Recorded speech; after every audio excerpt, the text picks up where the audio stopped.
Probably the most intimidating aspect of embarking on this project was the sense that we had this incredible responsibility to deliver on an interactive format in the same way that Peter Jackson had delivered in film.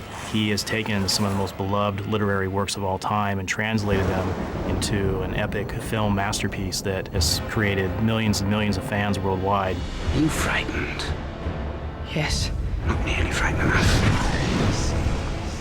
At the beginning of a project, you're working on the conceptual side and the design side. As the project progresses, programmers, artists, animators, environment artists, modeling specialists, texture specialists, all these people are thinking about their one area of the game, but in terms of the overall experience.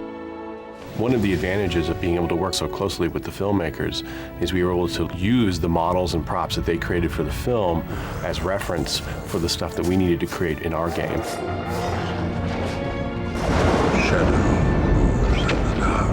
In designing Aragorn, we really had to think about all three playable characters at the same time.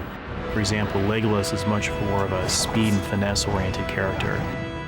Gimli is a small battle tank. Aragorn is more a blend of the two.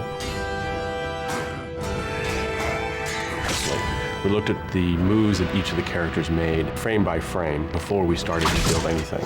Then we would create a wireframe of the character. This is their basic proportions and size and scale. Then we would add texturing and lighting to complete their wardrobe and add the fine details of their character. The actors were very interested in working with us.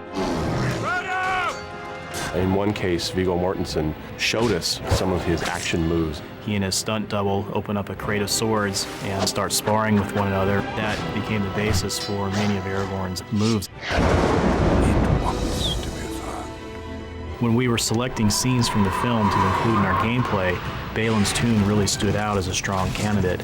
It's one of the most memorable moments in the first film.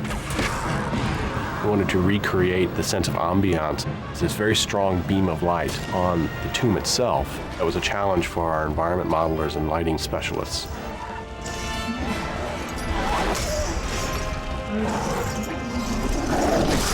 The Village of Rohan levels are unique in the sense that they allowed us an opportunity to expand upon areas within the film.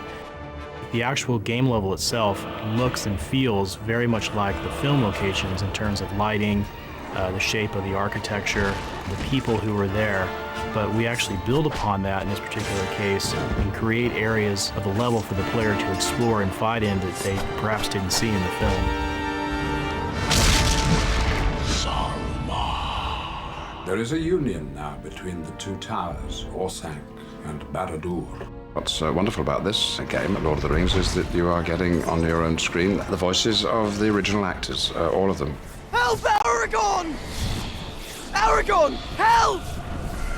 It's incredibly authentic, and I think it's really difficult to make a game based on a film. This game does it. It's very much like the film.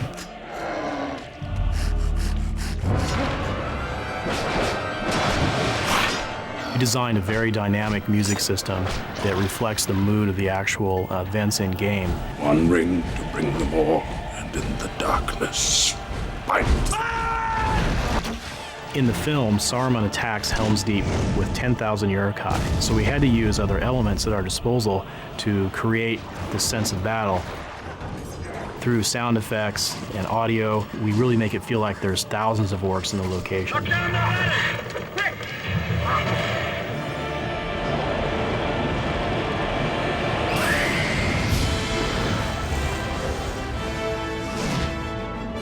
If someone plugs in the game and they say to themselves, oh my God, this is the film, then we've achieved exactly what we set out to do. This is the place that I remember from the film. I'm there, I can do something. It's now my turn. That's the way we want the player to feel.